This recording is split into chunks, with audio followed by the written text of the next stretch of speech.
말씀 이사야 49장 19절에서 21절입니다. 이는 내 황폐하고 적막한 곳들과 내 파멸을 당하였던 땅이 이제는 주민이 많아 좁게 될 것이며 너를 삼켰던 자들이 멀리 떠날 것이니라.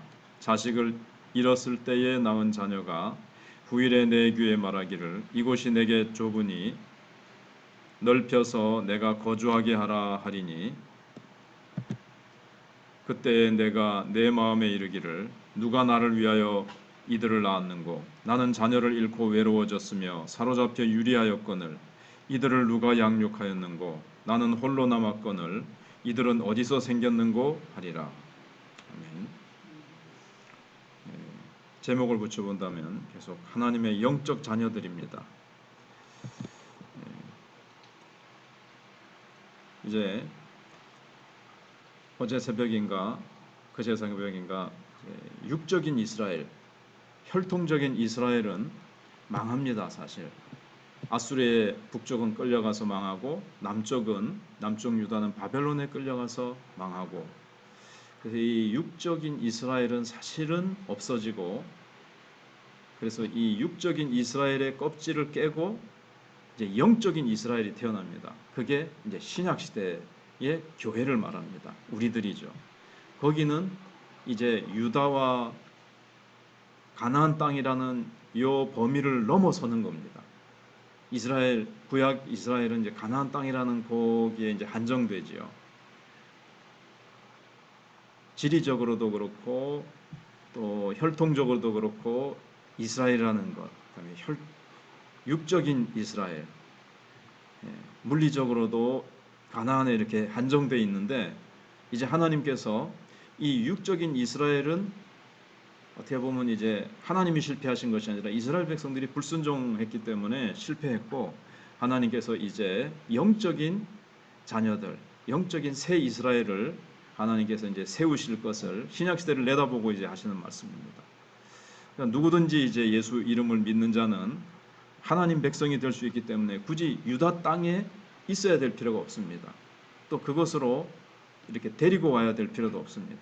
그러니까 자기가 있는 그곳에서 땅끝 어디든지 예수 이름만 부르면 얼마든지 하나님의 은혜와 축복이 그들이 머무는 거기에 임하기 때문에 굳이 좁은 유다 땅으로 데리고 올 필요가 없다는 겁니다. 그래서 이제 이 땅이 좁다, 더 넓히자, 이런 본문에서 그런 말씀이 나오죠. 어디든지 하나님의 이름을 부르면 그곳이 영적인 가나안 땅이 되는 겁니다. 그리고 거기가 영적으로 젖과 꿀이 흐르는 땅이 되는 겁니다. 그리고 거기에 따라서 또 땅 위에 풍부한 것도 하나님께서 더해 주시고요. 이게 이제 우리에게 주어진 축복입니다. 그렇기 때문에 굶어 죽을 걱정을 할 필요가 없습니다. 어떻게 하면 단 하루를 살아도 하나님을 기쁘시게 할까? 이것만 걱정하면 됩니다. 만약 할 일이 없으면 하루 종일 찬송 부르고 기도만 해도 성공적으로 하루를 보낸 겁니다. 그래서 우리가 하나님을 섬기면 하나님이 절대로 굶어 죽지 않게 하신다는 겁니다. 구약과 신약에 하나님이 다 보여주시죠. 아무리 기근이 들어도 엘리야를 하나님이 먹이시지 않습니까? 그건 엘리야만 얘기한 것이 아니라 하나님을 섬기는 하나님의 자녀를 하나님께서 얼마든지 먹이신다고 신약 시대 때는 예수님께서 공중 나는 새 보라 들의 백합화보라 말씀하셨고요. 그 다음에 이제 오늘 보면서 말씀하고 있는 것은 예루살렘을 삼켰던 자들이 멀리 떠난다는 겁니다. 이스라엘 백성들이 옛날에는 적의 공격 때문에 성 안에 살아야 안전했습니다. 성 밖으로 나가면 언제 도둑이나 강도들이 덮칠지 알 수 없었습니다. 그러나 이제는 원수들이 멀리 떠났기 때문에 굳이 성 안에서, 예루살렘 성 안에서 살 필요가 없습니다. 마찬가지로 오늘 우리들에게는 주님의 말씀이, 성령이 우리의 든든한 성벽이 되어주시기 때문에 원수의 공격을 두려워할 필요가 없습니다. 주님의 말씀으로 무장되어 있으면 사단이 악한 자들을 통해서 우리를 막 독한 말로 공격을 해도 괜찮습니다. 우리는 성령으로 다 이렇게 무장이 되어 있기 때문에. 옛날 학교 다닐 때 이제 교실에 겨울에 난로를 딱 피웁니다. 그럼 거기 막 불이 뜨겁게 난로를 태우고 이렇게 뜨거워져 있으면은 물이 탁 물방울이 떨어져도 파바박 하고 튀면서 방울이 되면서 탁 튀겨 나가듯이 우리가 성령으로 탁 무장이 되어 있으면 뭐 독한 말, 상처되는 말을 원수가 막 불화살로 쏘아대도 이게 다 이제 튕겨져 나가는 거예요. 그래서 마귀는 우리를 대적하는 말로 막 공격을 하고 불화살을 쏘아대면 우리가 무장되어 있지 않으면 우리의 마음이 시커멓게 타버립니다. 근데 주님의 은혜로 탁 젖어 있고 성령의 불로 탁 우리가 뜨거워져 있으면 누가 욕을 해도 심한 타격을 받지 않는다는 거죠. 그리고 오늘 자식을 잃었을 때 낳은 자녀라는 말이 나옵니다. 전에 성경에는 고난 당했을 때 낳은 자녀라고 되어 있는데 자식을 잃었을 때 바벨론으로 잡혀가가지고 고난 당해서 막 원수에 의해서 막 자식을 잃었을 때에 낳은 자녀라는 거예요. 이게 영적인 이게 자녀입니다. 생각지도 못하게 뭐 바벨론을 끌려가고 세계 곳곳으로 막 이제 끌려갔습니다. 바벨론이 막 흩었거든요. 여기저기 지역으로. 그래서 자식을 잃었죠. 이제 막 여기저기 막 가족이 이상 가족이 되기도 하고 죽어서 잃게 되기도 하고. 그런데 흩어진 곳에 갔을 때 이방인들에게 자기도 모르게 이제 복음을 전하게 되어지고 하나님의 말씀을 전해주게 되어지고 또 이방인들이 가운데 갈급한 영혼들이 어제 말씀드린 대로 하나님의 말씀의 냄새를 맡고는 그 말씀 그 한 구절이라도 이제 막 얻어먹으려고 막 이스라엘 백성들에게 매달리는 거예요.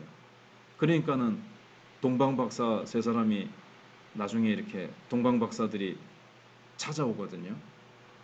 이게 바벨론 시대 때 흩어졌던 이스라엘 백성들의 그 어떤 성경 한 조각, 쪽복음을 듣고 그들 가운데 믿는 사람들, 메시아를 기다리는 사람들이 이제 생겨나게 됐어요. 오늘날 같은 복음은 아니지만 메시아가 오셔서 우리를 이제 구원하신다라는 이런 이사야의 예언 같은 말씀을 이제 듣고 이제 구원받는 백성들이 이제 생겨나는 것을 말하는 겁니다.